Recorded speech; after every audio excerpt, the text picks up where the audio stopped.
നമ്മുടെ താരയ്ക്ക് ഓർമ്മശക്തിയൊക്കെ തിരിച്ചു കിട്ടിയിരിക്കുകയാണ്. നമ്മുടെ താര എല്ലാം പറയാനായിട്ട് തയ്യാറെടുക്കുകയാണ്. അപ്പോൾ നമുക്ക് അതിലേക്കൊക്കെ വരാം. അതിനു മുമ്പായിട്ട് ആരെങ്കിലും നമ്മുടെ ചാനൽ സബ്സ്ക്രൈബ് ചെയ്യാതുണ്ടെങ്കിൽ എത്രയും പെട്ടെന്ന് സബ്സ്ക്രൈബ് ചെയ്തോളൂ. അതോടൊപ്പം തന്നെ ബെല്ലൈക്കൻ കൂടി പ്രസ് ചെയ്യാനും മറക്കരുത്. അപ്പോൾ നമുക്ക് നേരെ ഇന്നത്തെ എപ്പിസോഡിൻ്റെ റിവ്യൂവിലേക്ക് പോകാം. അങ്ങനെ നമ്മുടെ മനോഹറിൻ്റെ മുതുകത്ത് കുഴമ്പും ഒക്കെ തേച്ചിട്ട് പുള്ളിക്കാരത്തി നമ്മുടെ സരയു ആവിയൊക്കെ പിടിച്ചു കൊടുക്കുകയാണ്. അപ്പോൾ മനോഹർ അയ്യോ അയ്യോ എന്നൊക്കെ പറഞ്ഞിട്ട് കിടന്ന് വിളിക്കുകയൊക്കെ ചെയ്യുകയാണ്. അപ്പോൾ നമ്മുടെ സരയു പറയുകയാണ്, എൻ്റെ മനുവേട്ട, എന്നാലും മനുവേട്ടനെ ആ ദുഷ്ടന്മാർ തല്ലി ചതച്ചല്ലോ മനുവേട്ട എന്നൊക്കെ പറയുകയാണ്. അതിനുശേഷം നമ്മുടെ സരയു പറയുകയാണ്, ഓ ഇനിയുണ്ടല്ലോ ആ വൃത്തികെട്ടവൾ, അവൾ ഇന്ന് അവാർഡൊക്കെ മേടിച്ചിട്ട് അവൾ ഡൽഹിയിൽ നിന്ന് കയറി വരുമായിരിക്കും. ദൈവമേ, അവൾ വരുന്ന വിമാനം തകർന്നടിഞ്ഞ് കരിഞ്ഞു പോണേ അവൾ എന്നിങ്ങനെ പറയുകയാണ്. അപ്പോൾ ഉടനെ മനോഹർ പറയണം, അങ്ങനെയൊന്നും പറയാതിരിക്കും മോളൂ. എന്താ പറയാൻ, അവൾക്കത് സംഭവിച്ചാലും അടി എനിക്ക് തന്നെയാണല്ലോ കിട്ടുന്നത്. അപ്പോൾ ഉടനെ നമ്മുടെ സരയു പറയണം, എനിക്ക് അവൾ സന്തോഷത്തോടു കൂടി വരുന്നത് കാണാൻ പറ്റില്ല മനുവേട്ട. എൻ്റെ മോളു, അവൾ സന്തോഷത്തോടു കൂടി വന്നാലും അവൾക്ക് എന്തെങ്കിലും സംഭവിച്ചാലും അടി എനിക്ക് ഉറപ്പാണ് മോളു. അതുകൊണ്ട് എൻ്റെ മോളു ഒന്നും മിണ്ടാതിരുന്ന് ആവി പിടിക്കുക അയ്യോ എന്ന് പറഞ്ഞിട്ടൊക്കെ പറയുകയാണ് പാവം നമ്മുടെ മനോഹർ. അങ്ങനെ നമ്മുടെ സരയു ആവിയൊക്കെ വെച്ച് കൊടുക്കുകയാണ്. അപ്പോൾ അതേ സമയത്ത് നോക്കുമ്പോഴത്തേക്ക് നമ്മുടെ കിരൺ വണ്ടിയിൽ വന്നിറങ്ങുകയാണ്. അങ്ങനെ നമ്മുടെ ശാരി പെട്ടെന്ന് തിരിഞ്ഞ് നോക്കുമ്പോൾ കിരണിനെ കാണുമ്പോൾ പുള്ളിക്കാരത്തി പേടിച്ച് പോവുകയാണ്. പുള്ളിക്കാരത്തി വിചാരിക്കുകയാണ്, ഇവനിപ്പോൾ എന്തിനാ ഇങ്ങോട്ട് വന്നത്, എൻ്റെ ദൈവമേ. അപ്പോൾ ഉടനെ കിരൺ അങ്ങോട്ട് ചെന്നിട്ട് പറഞ്ഞു, നിങ്ങൾ എന്നെ കണ്ടപ്പോൾ ഞെട്ടിപ്പോയി അല്ലേ?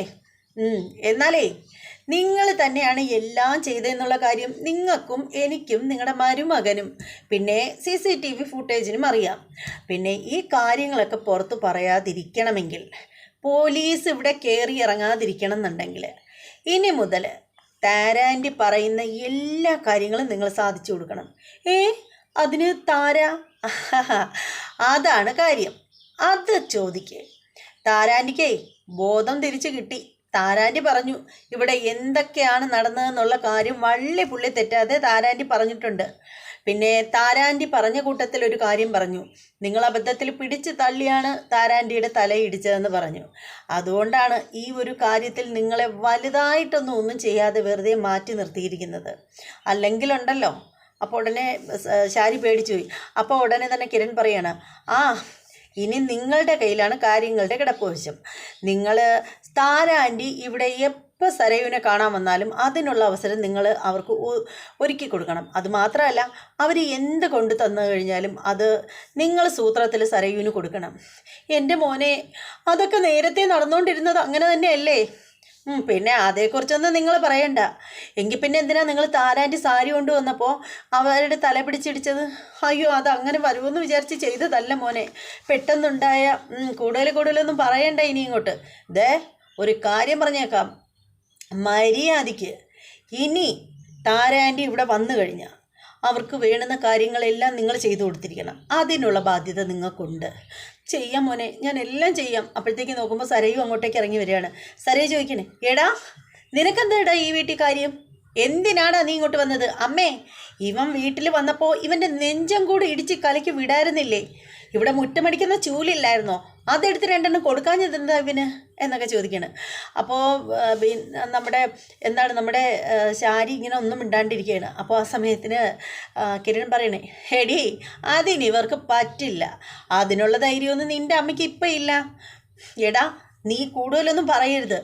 നിൻ്റെ അച്ഛനൊക്കെ എന്തിനാടാ എപ്പോഴും എൻ്റെ മനുവേട്ടനെ ഗുണ്ടകളെ കൊണ്ടൊക്കെ ഉപദ്രവിക്കുന്നത്? എൻ്റെ മനുവേട്ടൻ എന്ത് തെറ്റാ നിന്നോടൊക്കെ ചെയ്തത്?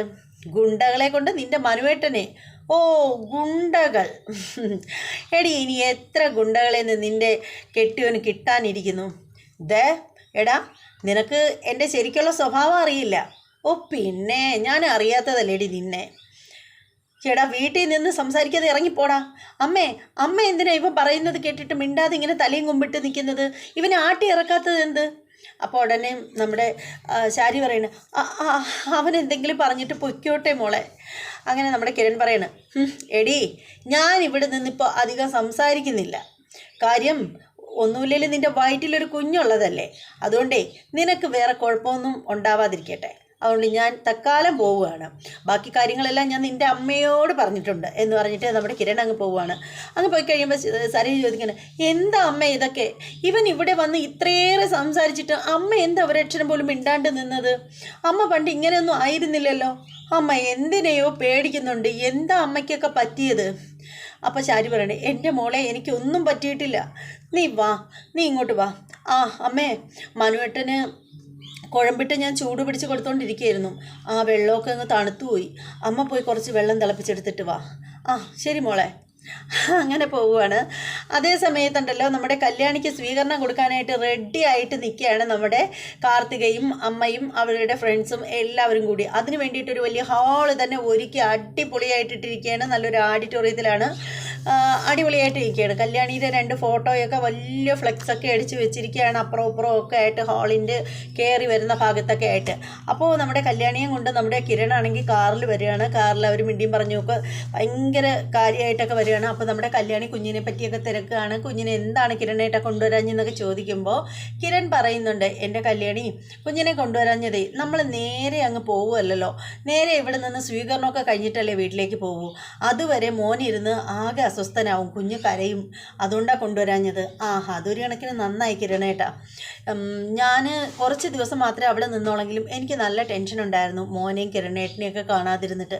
ഇനി ഇതുപോലെയുള്ള യാത്രകളൊക്കെ പോകുന്നെങ്കിൽ കിരണേട്ടനൊപ്പമേ ഞാൻ പോവുള്ളൂ എന്നൊക്കെ പറയുകയാണ്. അപ്പോൾ കിരൺ പറയണേ, എൻ്റെ കല്യാണി, നീ ശരിക്കും പറഞ്ഞാലുണ്ടല്ലോ, നീ ഇപ്പോൾ ഒരു മിടുക്കിയ, വെറും മിടുക്കിയല്ല, നീ ഒരു സംഭവമാ കല്യാണി എന്നങ്ങനെ പറയുകയാണ്. അങ്ങനെ നമ്മുടെ കിരൺ പറയുകയാണ്, അതായത് നമ്മുടെ എന്താണ് നമ്മുടെ താരാൻറ്റിക്ക്, പേര് പെട്ടെന്ന് വിട്ടുപോയി, നമ്മുടെ താരാൻറ്റിക്ക് ശബ്ദം കിട്ടിയ കാര്യമൊക്കെ നമ്മുടെ കിരൺ പറയുകയാണ്. ഇത് കേൾക്കുമ്പോൾ നമ്മുടെ ഒരുപാട് സന്തോഷമാവുകയാണ് നമ്മുടെ കല്യാണിക്ക്. അപ്പോൾ എന്നിട്ട് പറയുകയാണ്, അത് സംഭവിച്ചത് എങ്ങനെയെന്ന് വെച്ചാൽ പിടിച്ച് തള്ളിയപ്പോൾ, ശാരി പിടിച്ച് തള്ളിയപ്പോൾ തല കയറി ഇടിച്ചിട്ട് ഇങ്ങനെ സംഭവിച്ചാണെന്നുള്ള കാര്യമൊക്കെ നമ്മുടെ കിരൺ വള്ളി പുള്ളി തെറ്റാതെ നമ്മുടെ കല്യാണിക്ക് പറഞ്ഞു കൊടുക്കുകയാണ്. അങ്ങനെ പിന്നെ കാണിക്കുന്നതെന്ന് വെച്ചാൽ ഇവർ പിന്നെ ഈ കല്യാണിക്ക് സ്വീകരണം കൊടുക്കുന്ന ആ ഒരു ഹാളിൻ്റെ അവിടെ എത്തിയിരിക്കുകയാണ്. അങ്ങനെ കാറ് നിർത്തുമ്പോഴത്തേക്ക് കല്യാണി ഇറങ്ങാനായിട്ട് തുടങ്ങുന്നതിന് മുമ്പേ കിരൺ ഹഗ് ചെയ്യുകയാണ്, ചേർത്ത് പിടിച്ച് ഹഗ് ചെയ്തതിന് ശേഷം കിസ്സൊക്കെ കൊടുക്കുകയാണ്. അപ്പോൾ കല്യാണി പറയുകയാണ്, എന്താ കിരണേട്ടാ ഇത്, നടു റോഡിൽ വെച്ചിട്ടാണോ? ഓ പിന്നെ നീ എൻ്റെ ഭാര്യയല്ലേ എന്നിങ്ങനെ പറയുകയാണ്. അങ്ങനെ അവർ രണ്ടാളും വണ്ടിക്കകത്തുനിന്ന് പുറത്തേക്ക് ഇറങ്ങുകയാണ്. കല്യാണി ഒരു അടിപൊളിയായിട്ടാണ് വന്ന് നിൽക്കുന്നത് കല്യാണി. അപ്പോഴത്തേക്ക് അവിടെ കൂടി നിന്ന ആളുകളൊക്കെ കല്യാണിക്ക് ചെണ്ടും മാലയും ഒക്കെ കൊടുത്ത് സ്വീകരിച്ച് അകത്തേക്ക് കൊണ്ടുപോവുകയാണ്. അങ്ങനെ നമ്മുടെ കല്യാണിയെ സ്വീകരിക്കാനായിട്ട് ഇരുത്തിയിരിക്കുകയാണ്. അപ്പോൾ ഈ സമയത്ത് തന്നെ നമ്മുടെ കാർത്തികയും അമ്മയും മാറി നിന്ന് കാണുകയാണ്. അപ്പോൾ കാർത്തിക പ്രത്യേകം അമ്മയോട് പറയുന്നുണ്ട്, അമ്മ ഇതിൻ്റെയൊക്കെ വീഡിയോ എടുക്കുന്നുണ്ട്, അതുകൊണ്ട് അമ്മ അവിടെ എവിടെയെങ്കിലും നിന്ന് ഇത് കാണണം. അമ്മ ഒരു പുറത്തുനിന്ന് ഒരാൾ വന്ന് ഈ ഒരു ഫംഗ്ഷനിൽ പങ്കെടുത്ത് ഇത് കണ്ടു പോകുന്ന കണക്ക് അമ്മ നിന്ന് കാണണം. അപ്പോൾ ഇതിൻ്റെ വീഡിയോ പ്രകാശനെ കൊണ്ടുവന്ന് കാണിക്കും. അപ്പോൾ പ്രകാശൻ അമ്മയെ കാണുമ്പോഴുള്ള ആ ഒരു ഇത് എങ്ങനെയാണ് പ്രതികരിക്കുന്നതെന്ന് അറിയണമല്ലോ. അവനെ ഇനി അങ്ങനെ വിട്ടുകൂടാ. ഇനിയുള്ള ഓരോ ദിവസവും അമ്മ ഈ നാട്ടിലുണ്ട് എന്നുള്ള പേടിയിലായിരിക്കണം അവൻ ജീവിക്കേണ്ടത്. പിന്നെ എൻ്റെ അമ്മയാണ് അമ്മയെന്നുള്ള കാര്യമൊന്നും അവനറിയില്ലല്ലോ എന്നിങ്ങനെ പറയുകയാണ്. അതേ മോളെ, അത് വേണം, അവന് മനസ്സിനൊരു സമാധാനവും കൊടുക്കരുത് എന്നൊക്കെ പറയുകയാണ്. അങ്ങനെ അപ്പോൾ നമ്മുടെ ലക്ഷ്മി പറയുകയാണ്, നമ്മുടെ കാർത്തികയോട് പറയുകയാണ്, ആ മോളെ വലിയൊരു എമൗണ്ട് തന്നെ നമുക്ക് ക്യാഷ് അവാർഡായിട്ട് കൊടുക്കണം. അല്ലാതെ കൊടുത്തു കഴിഞ്ഞാൽ കല്യാണി മോള് മേടിക്കില്ലല്ലോ. മോള് ഭയങ്കര അഭിമാനിയല്ലേ, നമുക്കിപ്പോൾ വേറെ ആരും ഇല്ലല്ലോ കൊടുക്കാനായിട്ട്. അതെ, അങ്ങനെ തന്നെ വേണം എന്നിങ്ങനെ പറയുകയാണ്. അങ്ങനെ ക്യാഷ് പ്രൈസൊക്കെ റെഡിയാക്കി വെക്കുകയാണ്, ചെക്കാണ്. അപ്പോൾ നമ്മുടെ കല്യാണിയെ വിളിക്കുകയാണ്, വേദിയിലേക്ക് വിളിക്കുകയാണ്. കല്യാണി ചെല്ലുകയാണ്, കല്യാണി പൊന്നാട അണിയിച്ച് സ്വീകരിക്കുകയാണ്. അതിനുശേഷം മൊമൻറ്റോയൊക്കെ കൊടുക്കുകയാണ്. അതിനുശേഷം ചെക്ക് കൊടുക്കുകയാണ്. ചെക്കിന് എത്ര രൂപയൊന്നും അറിയില്ല, ചെക്കൊക്കെ മേടിച്ച് വെക്കുകയാണ്. കോടികളാവാനാണ് സാധ്യത, കാരണം അവർ നേരത്തെ കാർത്തികയും അമ്മയും പ്ലാൻ ചെയ്തിരുന്നത് അത്തരത്തിലായിരുന്നു. അങ്ങനെ നമ്മുടെ കല്യാണിക്ക് മൈക്ക് കൊടുക്കുകയാണ് പ്രസംഗിക്കാനായിട്ട്. നമ്മുടെ കല്യാണി ചെല്ലുകയാണ്. കല്യാണി ആദ്യം കിരണിനെ പറ്റിയാണ് പറയുന്നത്, കല്യാണിയുടെ ജീവിതത്തെക്കുറിച്ചാണ് കല്യാണി പറയുന്നത്. അപ്പോൾ കല്യാണി പറഞ്ഞു, 0 ആയിരുന്ന കല്യാണിയെ ഇങ്ങനെ ആക്കി തീർത്തത് എൻ്റെ കിരണേട്ടനാണ്, കിരണേട്ടനോട് എനിക്ക് എത്ര പറഞ്ഞാലും തീരാത്തത്ര നന്ദിയുണ്ട് എന്നൊക്കെ പറഞ്ഞിട്ട് നമ്മുടെ കല്യാണി പറയുകയാണ്. അങ്ങനെ ഒടുവിൽ നമ്മുടെ കിരണിനെ വിളിക്കുകയാണ് വേദിയിലേക്ക്. കിരൺ ചെല്ലുകയാണ്. കിരൺ എന്നിട്ട് നമ്മുടെ കല്യാണിയെക്കുറിച്ചാണ് പറയുന്നത്. എൻ്റെ ഭാര്യ കല്യാണി, അവൾ വന്നതിന് ശേഷം എൻ്റെ ജീവിതം വളരെ നന്നായി എന്ന് പറഞ്ഞിട്ടൊക്കെ സംസാരിക്കുകയാണ്. അങ്ങനെ നമ്മുടെ കിരണിനും പൊന്നാടയൊക്കെ കൊടുക്കുകയാണ്. അങ്ങനെ നമ്മുടെ കിരൺ കല്യാണിയെക്കുറിച്ചൊക്കെ പറഞ്ഞതിന് ശേഷം പറഞ്ഞ് കഴിയുമ്പോഴത്തേക്ക് എല്ലാവരും ക്ലാപ്പ് കൊടുക്കുകയാണ്. അപ്പോഴത്തേക്ക് നമ്മുടെ കല്യാണി ഓടി വരികയാണ്. കിരണിൻ്റെ അടുത്തേക്ക് വന്ന് കിരണിനെ ഹഗ് ചെയ്യുകയാണ്. അങ്ങനെ വേദിയിൽ വെച്ച് എല്ലാവരുടെയും മുന്നിൽ വെച്ചിട്ട് നമ്മുടെ കിരൺ കല്യാണിയെ ഹഗ് ചെയ്ത് കിസ് ചെയ്യുകയാണ്. എന്നിട്ട് ആ ഒരു മൊമെൻറ്റോ കല്യാണിക്ക് കൊടുക്കുകയാണ് നമ്മുടെ കിരൺ. അങ്ങനെ അപ്പോൾ ഇത് കാണുമ്പോഴത്തേക്ക് നമ്മുടെ കാർത്തികയ്ക്കും അമ്മയ്ക്കും ഒക്കെ ഭയങ്കര ഇഷ്ടമാവുകയാണ്. എല്ലാവരും ഭയങ്കര സന്തോഷമായിട്ട് ചിരിച്ച് കളിച്ചിങ്ങനെ ഇരിക്കുകയാണ്. അതോടുകൂടി എപ്പിസോഡ് തീരുകയാണ്. എന്തായാലും ഇന്ന് നല്ലൊരു എപ്പിസോഡായിരുന്നു. എല്ലാവർക്കും ഇഷ്ടമായി എന്ന് വിശ്വസിക്കുകയാണ്. അപ്പോൾ ഇനി മറ്റൊരു എപ്പിസോഡിൻ്റെ റിവ്യൂമായിട്ട് വരാം. അതുവരെ എല്ലാവർക്കും ബൈ.